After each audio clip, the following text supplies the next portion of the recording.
Welcome. You found your way to my podcast, a place where old stories breathe again, reshaped in shadow and silence. Here I unearth the bones of ancient tales, folklore and myth that once lived by firelight and faded whispers. I study the fragments, the forgotten versions, the strange and sacred echoes, and from them I weave something new. The heart of each story remains, the meaning, the message, but the details may twist, may darken, may deepen. Tonight, we begin with one of the oldest tales ever gathered by the Brothers Grimm, the story of the Frog King, or Iron Henry. And so, we'll start this tale with an age-old expression, once upon a time. There was a kingdom blessed with a princess so radiant she shone like the first light of dawn, a true jewel of her father's heart. The king, forever enchanted by her, did all he could to ensure she wanted for nothing. Together they resided in a magnificent castle, its towers rising high above the land like the spires of a dream. The stone walls, bathed in golden light, seemed to hum with a quiet magic, while the gardens bloomed in every colour of the rainbow.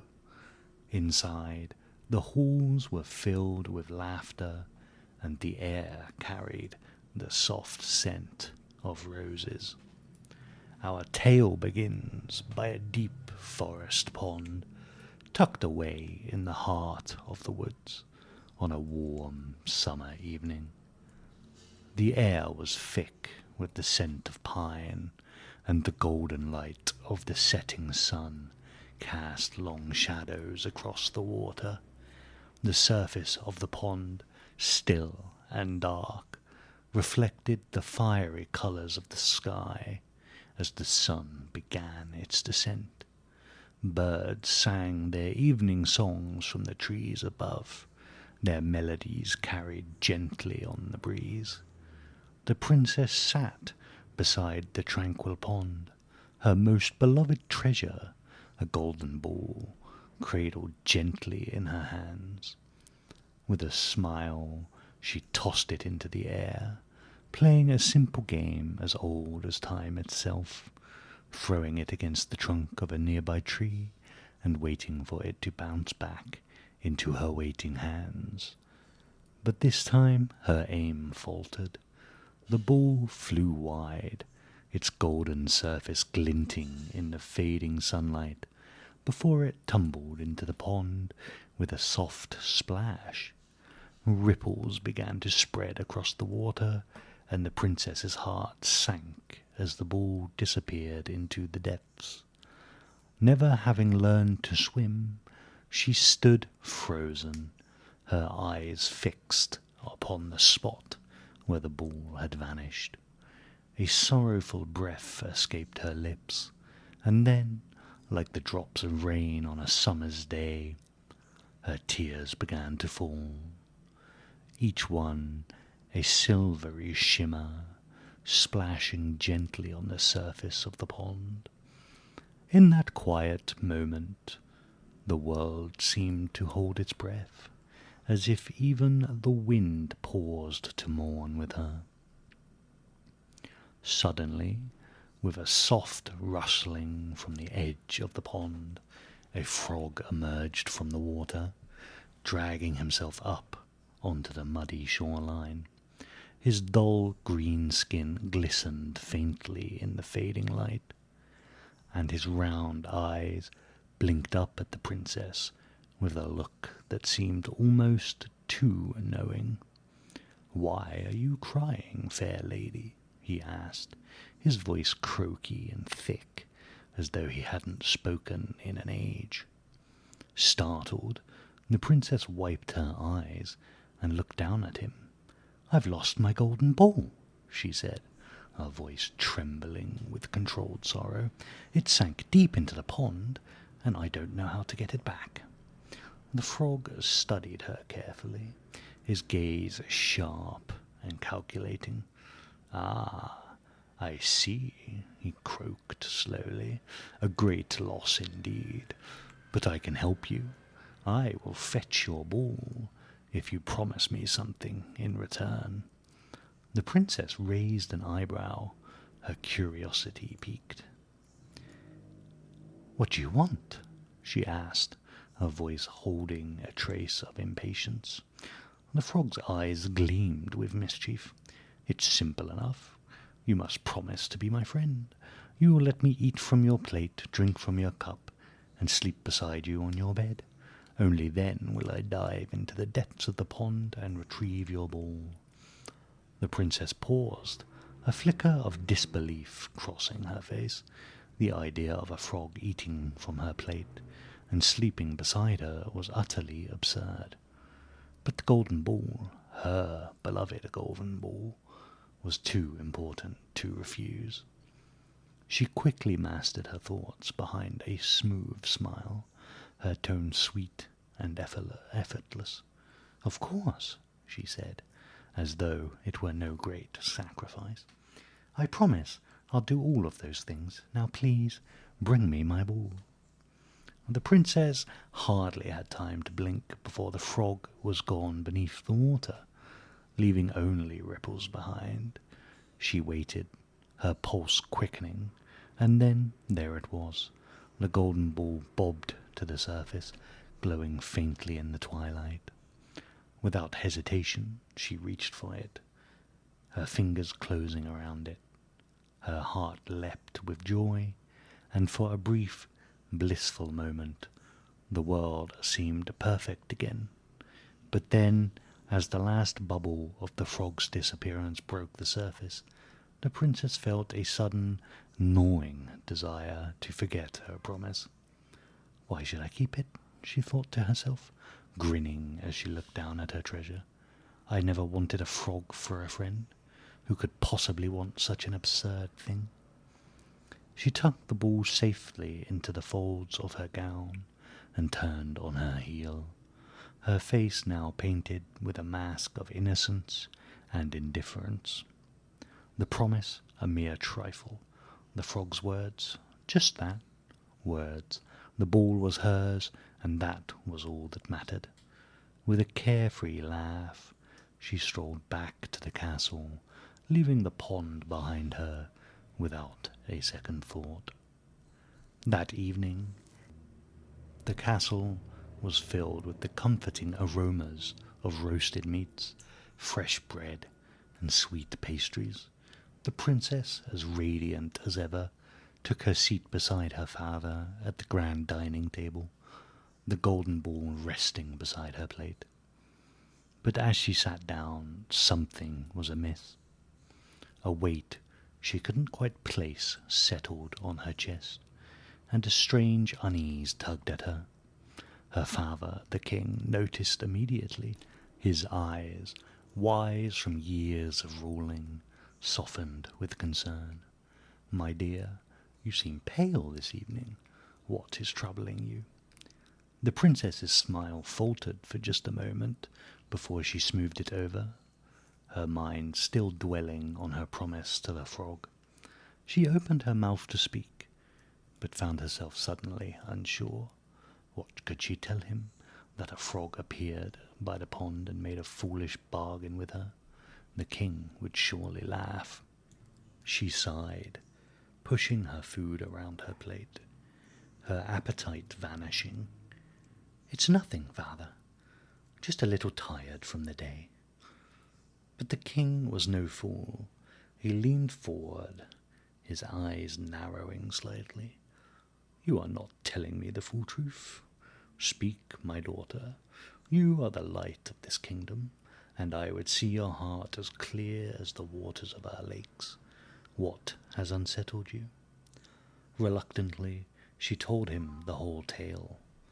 The golden ball, the promise, and the frog. She could not help but feel a twinge of shame as she spoke the words aloud. Her father listened, his face unreadable, until she finished her story. He did not scold her, nor did he frown. Instead, the king simply nodded, his voice calm but firm. A promise, my daughter, is a weighty thing. You may have thought it a light matter, but to the creature who trusted you, it is everything. The princess shifted uncomfortably in her chair. But father, I don't want to keep a promise to a frog. It's absurd. The king's expression softened, and he leaned back, clasping his hands together. You do not need to keep your promise out of duty or fear, my dear, but because in doing so you will grow into a woman of grace, strength, and honour. It is not the frog you must answer to, it is your own heart. At that moment, a soft tap echoed from the castle door, barely audible over the clinking of silverware and the crackling of the fire. The princess, startled, glanced at the door, and then at her father. The tap came again, more insistent this time. A deep voice croaked from beyond. "Princess, may I come in?" Her stomach twisted, and she stood in a daze, unsure of what to do.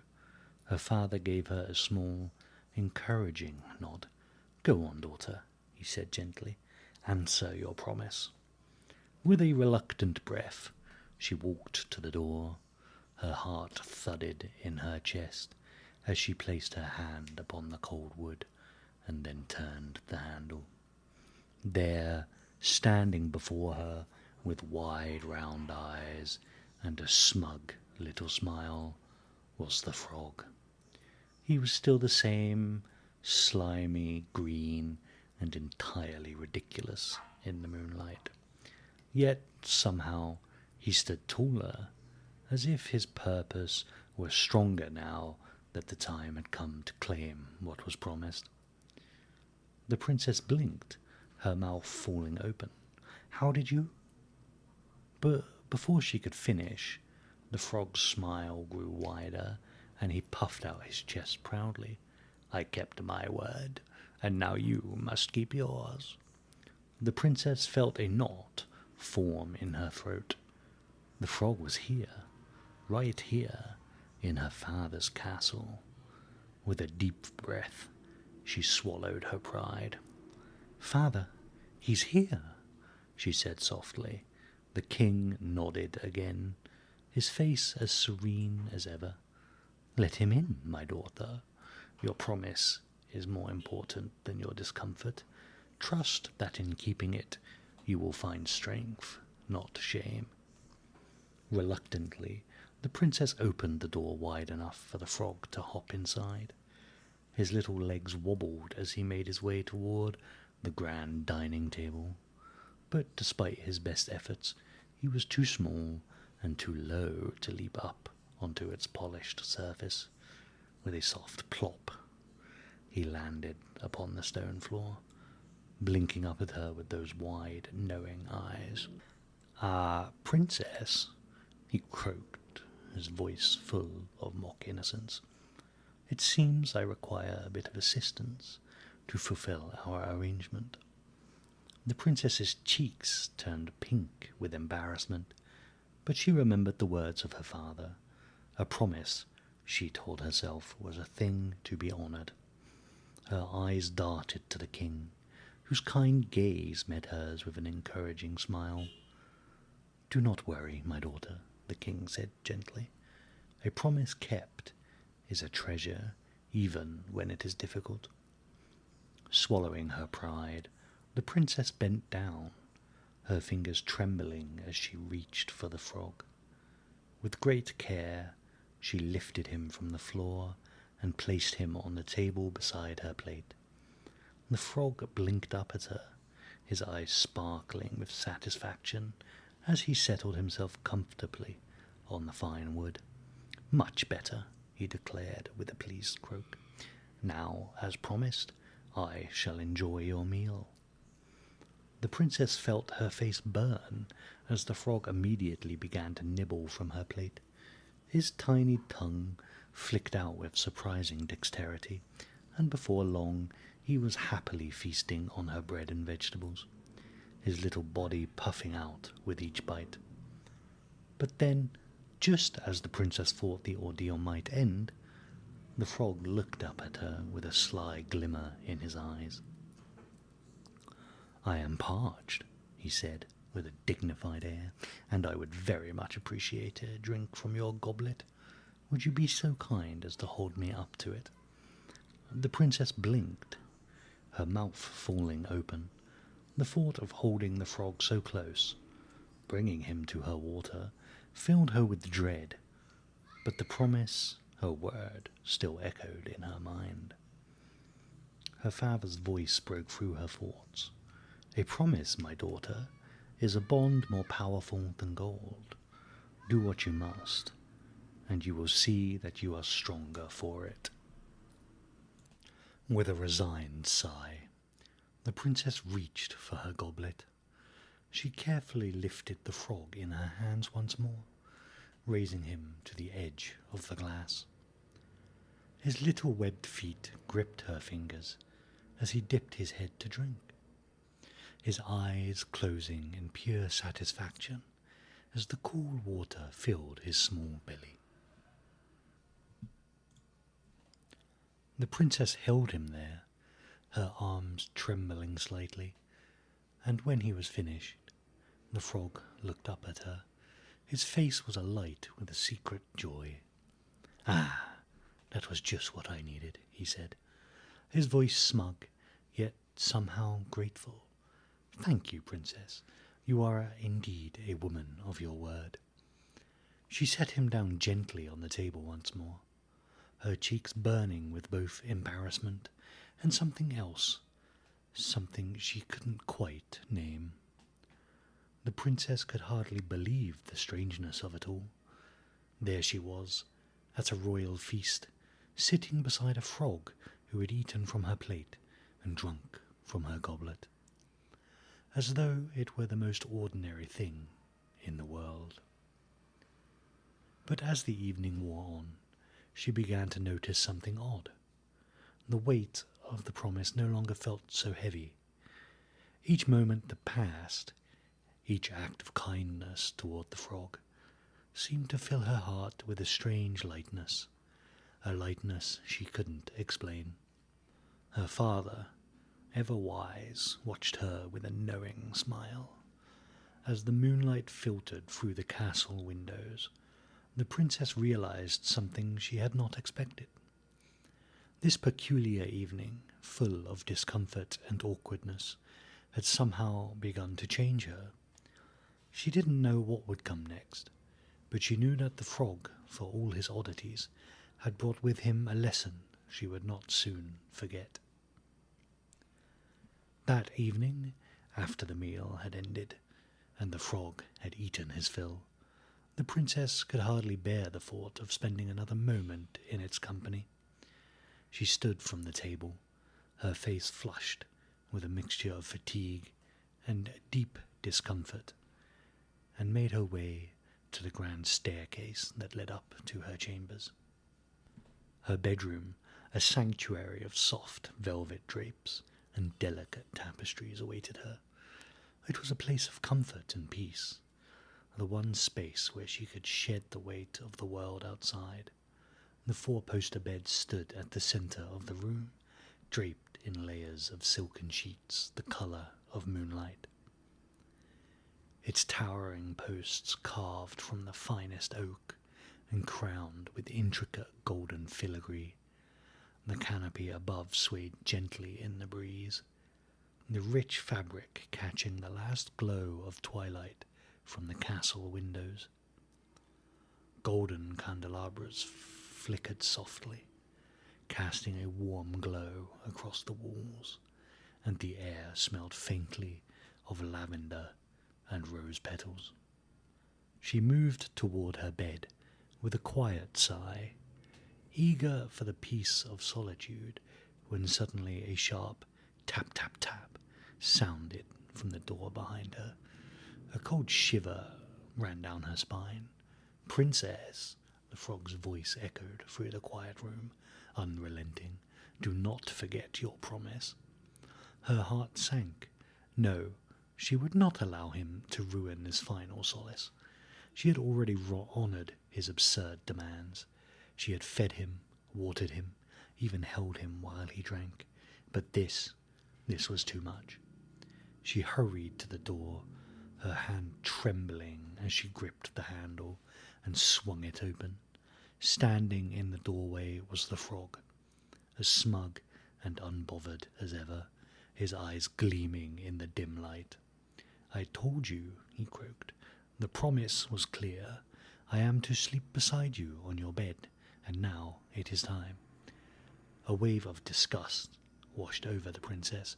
Her body tensed, and she recoiled instinctively, her chest tightening in a visceral reaction to the very idea of that slimy creature so close to her. The thought of his damp skin against the soft silks of her bed, of him nestled beside her, made her skin crawl. "No," she said, her voice firm despite the tremor beneath her words. "You are not coming anywhere near my bed. I will not have it." The frog, undeterred by her tone, stepped closer. "You promised, princess. A promise must be kept, or else—" She slammed the door shut in his face with a resounding thud, her heart racing in her chest. But even as she turned away, she could still hear his muffled voice through the thick wood. "Bring me to bed, princess," he croaked, his voice becoming more insistent. "It is part of the bargain, your promise." But at this, the princess had had enough. The princess's patience, already stretched thin, finally snapped. She clenched her fists, her mind whirling with the absurdity of it all. She had done everything for this creature, everything, and now he had the audacity to demand even more. With a growl of frustration, she marched back to the door, throwing it open once more. Without a word, she grabbed the frog by his sides, his soft, slippery sides, and with all the strength she could muster, threw him across the room. The frog flew through the air, his small body flailing helplessly before crashing against the stone wall with a soft thud. For a moment there was only silence, the weight of the princess's actions hanging in the stillness.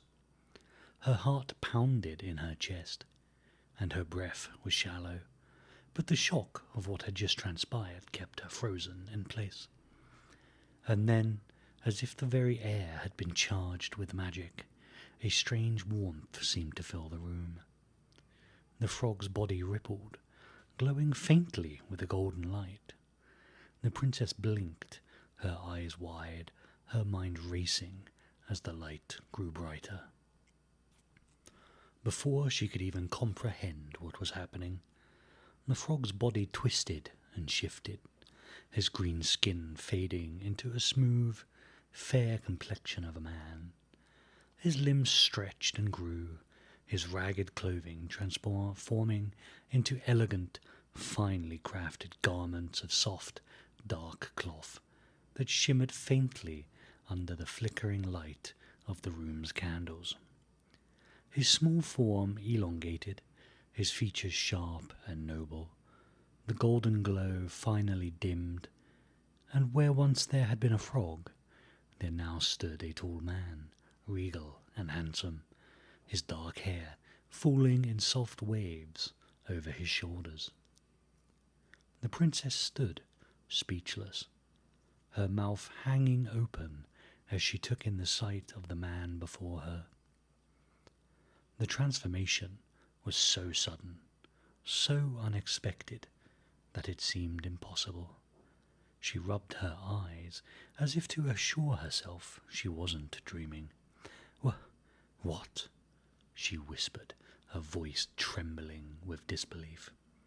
The man, now clearly no frog, but indeed a human, gave a small, rueful smile. "I suppose I owe you an explanation," he said, his voice now deep and rich, a stark contrast to the croaky tones of the creature she had known. The princess took an instinctive step back, still too stunned to react properly. Her mind swirled with confusion. How could this be? Just moments ago, she had been throwing a frog against the wall, and now there he was, a man, standing before her, looking as if nothing unusual had happened. "Who are you?" she managed to ask, her voice barely above a whisper. The man tilted his head slightly, a glimmer of irony in his gaze. "I am no longer what I was," he said softly, his tone both weary and resigned. "But I was once cursed by a witch that bound me to that form of a frog until someone could break the curse." The princess's brow furrowed. "A curse? But why? Why a frog?" His expression grew more sombre, and he lowered his gaze slightly. "A long time ago, I crossed paths with a witch, one whose magic was beyond my understanding. I was careless, reckless. In her wrath, she cursed me, transforming me into a frog and condemning me to a life of solitude in the murkiest of ponds. The curse could only be broken by someone who could keep a promise made to me." The princess blinked, her heart now racing for an entirely different reason. "But that doesn't make sense. I didn't know. I didn't." He raised a hand, cutting her off gently. "It was not about knowing. It was about feeling. The promise was but a small part of it. What truly mattered was the emotion behind it. The anger that was stirred when you threw me against the wall." The princess stared at him, her mind a whirl of confusion and disbelief. "What are you saying? You mean that act of anger, of me throwing you, that's what broke the curse?" He nodded slowly, his gaze steady. "Yes, your frustration, your extreme emotion, triggered the magic that had held me captive. It was an act of destruction, yes, but it was also the act of release. Only through that deep feeling, your absolute, unfiltered reaction, could the curse be undone." The princess felt as though the room was spinning. She had thought that throwing the frog was simply an act of defiance, a moment of frustration, but instead it had been the very thing that had freed him from his curse. The realization struck her like a lightning bolt. She took a deep breath, still grappling with the whirlwind of events. Before she could find her words, the king appeared in the doorway, his brow furrowed with concern as he looked at the scene before him. "Daughter," he said gently, his voice a steady anchor in the confusion. "What has happened here?" The princess, still unable to fully comprehend the transformation, pointed toward the man before her. "Father, he was a frog. He was a frog, and now he's a man." The king's eyes widened in surprise, and then softened with understanding. He gave a knowing nod, his gaze shifting to the man who had once been a frog. The man, indeed the prince, stepped forward, his voice calm despite the unusual nature of the situation.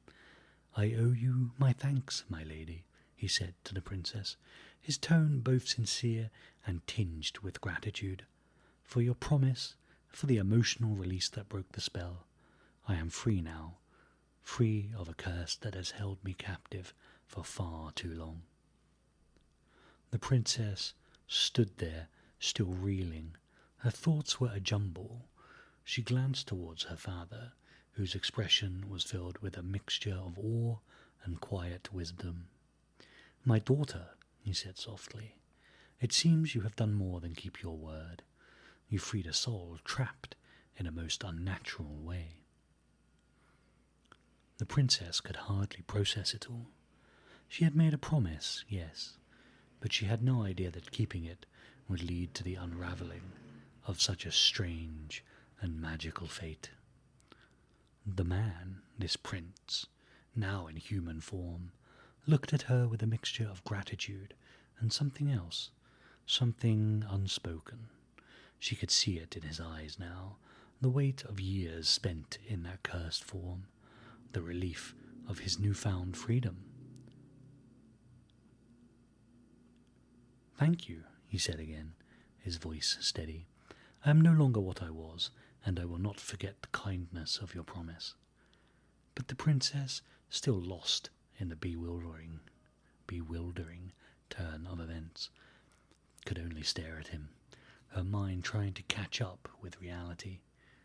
The frog was free. He was now a prince, and her life would most likely never be the same again. Weeks passed in a blur of preparations and promises, each day unfolding with a grace the princess had never known before. The once confounding tale of the frog and the broken curse had become a memory, but its after-effects rippled through her life like the echoes of a dream.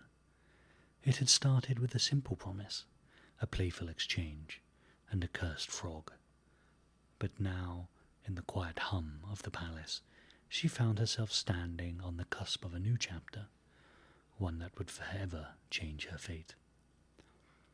The prince, whose transformation had bewildered her at first, had quickly grown into a companion of strength, warmth, and gentle wisdom. Their bond, formed under strange circumstances, had only deepened over the weeks, and soon it was clear to all around them that they were meant to be more than two souls thrown together by fate.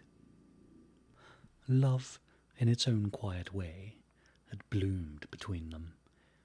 It was a love that needed no grand declarations or endless words, for it was rooted in the truth of who they were, two people bound by destiny and understanding.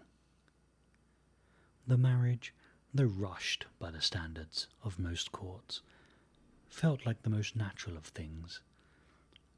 There was no ceremony that could hold more weight than the promise the princess had already kept, no vows more sacred than the ones they had already spoken in the quiet moments between them. And so, in the soft glow of a spring afternoon, they were married, and the very earth seemed to rejoice with them. The castle bells rang out across the hills, their peals lifting to the heavens like a chorus of angels.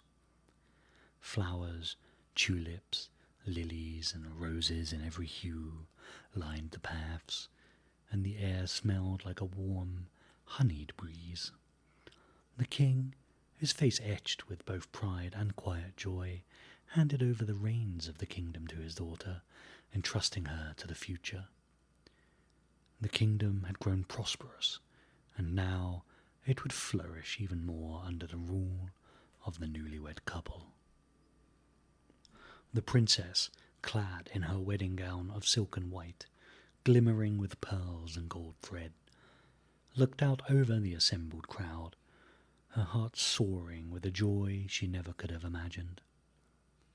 The prince, by her side, beamed as they stood on the palace balcony, hands clasped in the soft light of the setting sun. His eyes met hers, and in that gaze she saw everything: the life they would build, the challenges they would face, and the strength they would share. But it was not only the kingdom that celebrated their union. As evening descended, the time came for their departure, and the royal couple prepared to journey to the prince's homeland. The crowd cheered in delight as the grand carriage, pulled by a team of fine white horses, awaited them in the courtyard. The wheels of the carriage were adorned with intricate carvings, gold inlays gleaming in the fading light, and the velvet seats inside promised comfort for the long ride ahead. It was a sight to behold, fit for royalty. The grand carriage, drawn by a team of fine white horses, glided through the winding paths of the kingdom, carrying the newlywed prince and princess toward their destination. The air was still thick with the echoes of the celebration that had just unfolded, and the excitement of a new life yet to come buzzed in the hearts of all. But amidst the sounds of distant cheers and rustling leaves, one figure remained steadfast and silent. Iron Henry, who had once encased his own heart in iron out of grief for his master's cursed fate, now sat firmly at the reins of the royal carriage. His broad shoulders hunched slightly under the weight of his heavy coat. His hands gripped the leather reins with the practiced precision of someone who had spent many years in service to the royal family. The once distant figure of the servant now carried the heavy mantle of the journey's driver, pulling the carriage forward through the quiet, moonlit road. Though his back remained rigid and his face stoic, there was an invisible burden that clung to him. Henry, though loyal beyond measure, had lived for so long with the iron around his heart that even the softest of winds against his skin felt alien, as if he could not truly feel the world around him. Beside him, within the carriage, the princess leaned against the velvet cushions, gazing out through the window at the passing landscape. The prince, sitting beside her, his hand gently resting on hers, had long since fallen into a quiet, peaceful state. He was content for the first time in the present. He was free, no longer bound by his curse, no longer burdened by the enchantment that held him prisoner for so many years. And now, with the princess at his side, the future felt wide and full of promise. But for Henry, the world remained unchanged. His face, though unmoving, held the weight of a sorrow unspoken, for though the prince was now restored, and the princess had kept her promise to him, Henry's own heart was still locked away behind the iron that had encased it. The journey was long, the road winding through the darkened woods as the moonlight danced through the trees, the faint rustle of leaves, the occasional hoot of an owl, and the rhythmic clatter of the carriage wheels on the cobblestones were the only sounds that filled the night. But then, as the first light of dawn began to spill across the horizon, something shifted. The horses, which had moved with steady, determined grace through the night, suddenly slowed to a more measured pace. Henry, who was unaware at first, continued guiding them forward, his eyes fixed upon the road, his hands gripping the reins firmly. But then a strange sensation crawled up his spine. A soft, tingling warmth spread from his chest like a faint spark of life rekindling. The iron around his heart, which he had carried for so long, began to tremble. He glanced down at the iron band that had encased his heart, something he had worn so long now that he hardly remembered life without it.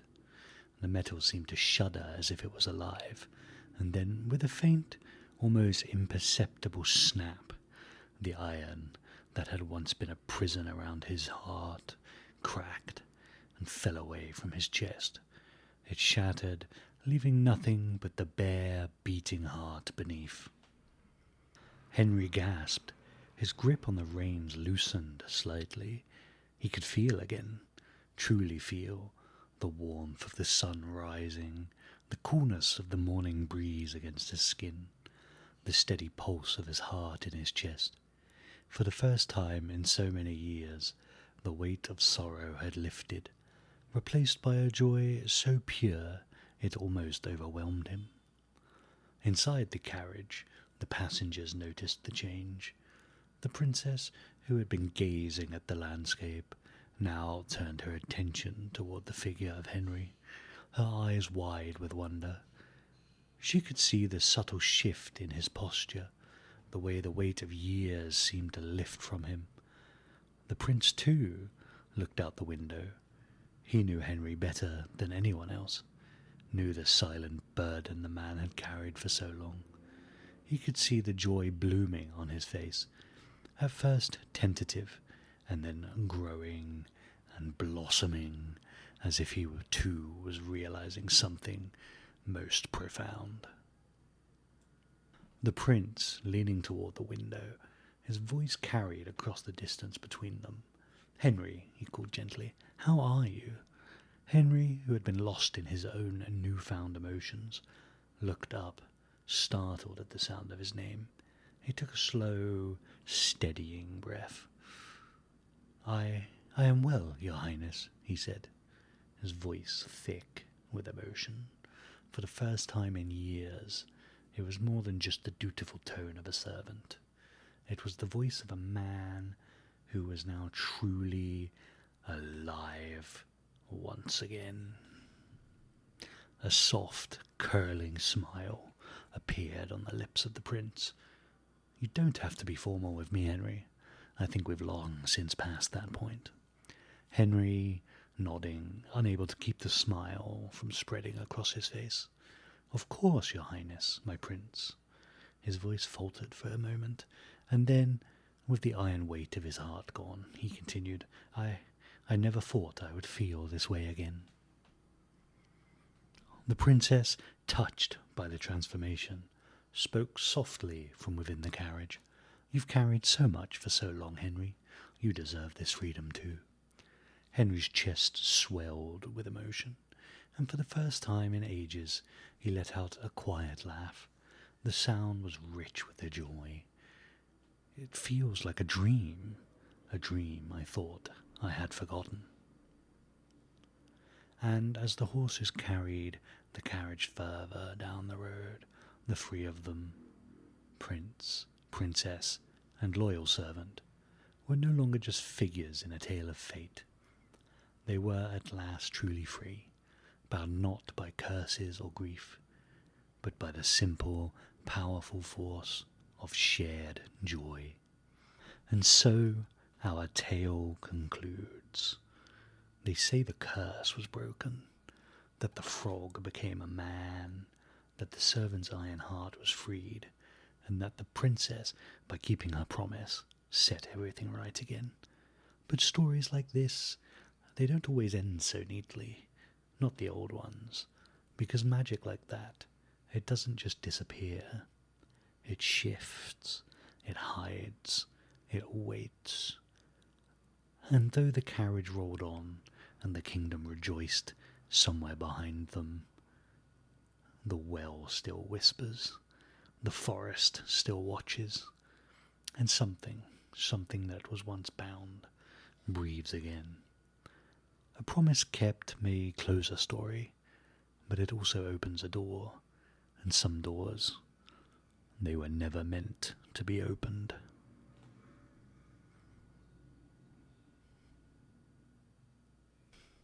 And it's at this juncture that I feel it only right to offer a few thoughts of my own, something like breadcrumbs left on the forest path.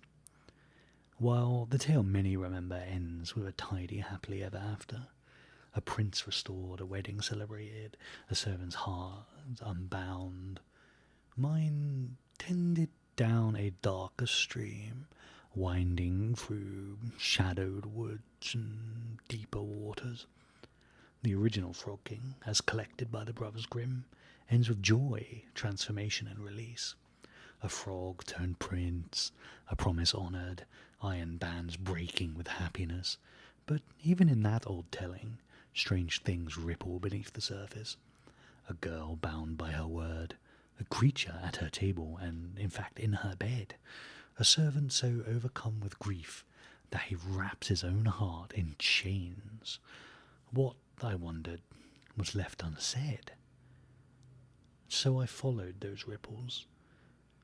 In my version, the magic is slower to settle, the air is thicker, the pond or well is deeper.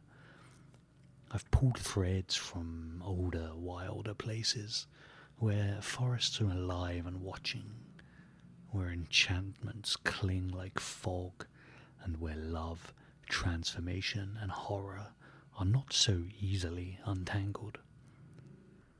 What you have just heard is not the story told in golden lit nurseries, but it's the one murmured beside hearths when the wind is howling outside. It is a tale of broken curses, yes, but also of what those curses cost, of what still lingers in the quiet, of how some promises leave doors open behind them. And so, dear listener, step softly, for though the tale is familiar, you are walking a different path now, one where the trees lean close, the stones remember, and not everything that is freed stays gone.